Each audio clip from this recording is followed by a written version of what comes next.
పాట పాడాక జానకమ్మ వెక్కి వెక్కి ఏడ్చారు అంటున్న కోటి తొలి తెలుగు పాటని పాడించిన పెండ్యాల నాగేశ్వరరావుతో మొదలు పెడితే సుసర్ల దక్షిణామూర్తి, రమేష్ నాయుడు, సాలూరి చక్రవర్తి, ఇళయరాజా, రాజ్, కోటి, ఏఆర్ రెహమాన్ ఇలా ఎంతోమంది సంగీత దర్శకులతో కలిసి ప్రయాణం చేశారు ఎస్ జానకి.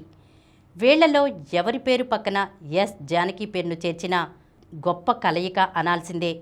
అలాంటి పాటలు ఆలపించారు. మరి సుదీర్ఘమైన సినీ ప్రయాణంలో పలు తరాల సంగీత దర్శకులు, గాయకులు, దర్శక నిర్మాతలతో కలిసి ప్రయాణం చేశారు.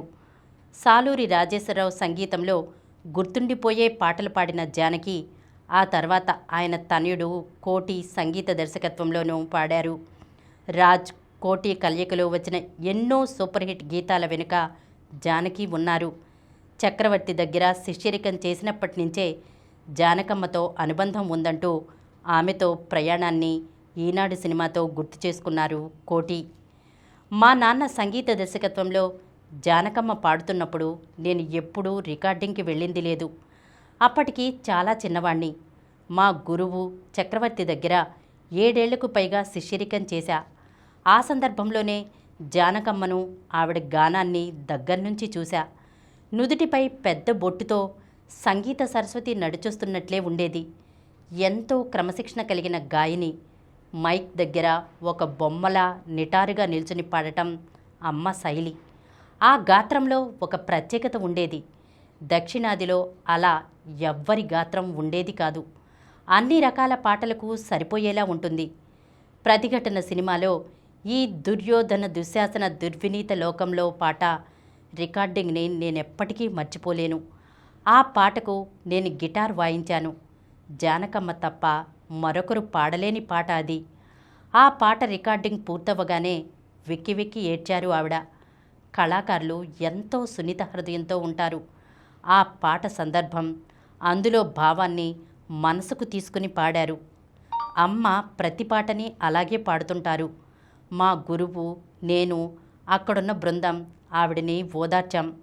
మా నాన్న సంగీత దర్శకత్వంలో పగలే వెన్నెల సహా ఎన్నో పాటలు పాడారు.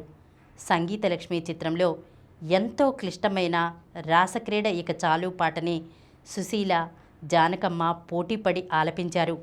నేను, రాజ్ కలిసి ప్రయాణం మొదలుపెట్టాక మొదట మాకు ఎక్కువ పాటలు పాడింది జానకమ్మ. చివరిసారిగా ఆమెని ఓ పెళ్లి వేడుకలో కలిసా. ఎప్పుడు కలిసినా ఎంతో ప్రేమతో, ఆప్యాయతతో మాట్లాడేవారు అన్నారు.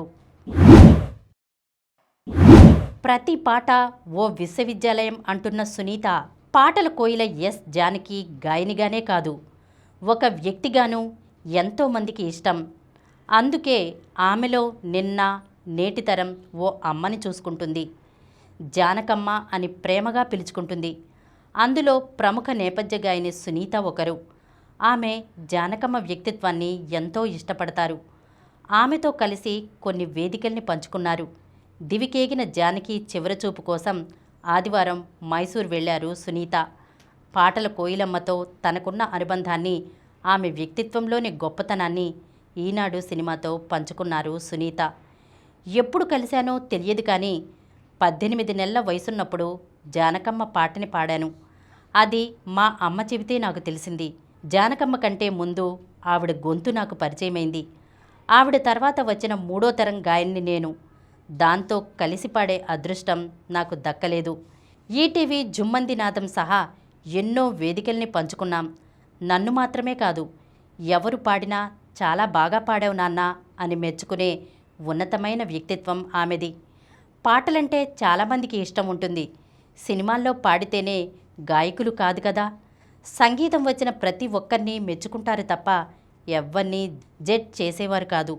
అమ్మ పాట జీవితం నుంచి నేర్చుకున్న వాళ్లకు నేర్చుకున్నంత. ప్రతి పాట ఓ విశ్వవిద్యాలయం. భావాన్ని అర్థం చేసుకోవడానికి తగిన పరిజ్ఞానం, లోతు మనిషికి ఉండాలని జానకమ్మ పాడిన ప్రతి పాట నేర్పుతుంది. జీవిత ప్రయాణంలో ఆవిడ ఎన్నిసార్లు పడ్డారో అన్నిసార్లు ఉవ్వెత్తున లేచి నిల్చున్నారు. అందుకే జానకమ్మ పాట ఆవిడ జీవితం స్ఫూర్తిదాయకం అన్నారు సునీత. ఈ కార్యక్రమం మీకు ఎంతో నచ్చింది కదా.